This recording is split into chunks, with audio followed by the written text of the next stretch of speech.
Рано утрово во Белград на 48 годишна возраст почина истакнатиот српски актер од средната генерација Небојша Глоговац. Кариерата ја започна уште како матурант во серијата Подобар живот, а по дипломирањето на Факултетот за драмски уметности во Белград се вработи во Југословенско драмско позориште.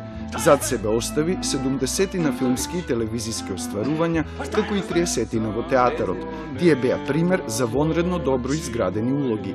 Соработуваше со најголемите режисерски имиња од регионот, меѓу нив се и Слободан Унковски и Александар Поповски, со кој во 2016 година во Југословенско драмско позориште работеше на насловната улога во Шекспировиот Хамлет. За самопрегорната работа Глоговац ги доби сите значајни српски и регионални признанија, а врвот го достигна со наградата Европски актер на годината за улогата во филмот Устав на Република Хрватска.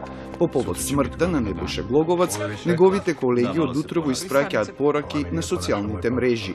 Неговата колешка и блиска пријателка Наташа Ненковиќ напиша: "За секогаш во моето срце, со ангелите мил мој", а и од клубот Црвена ѕвезда, чий навивач беше, изразија сочувство.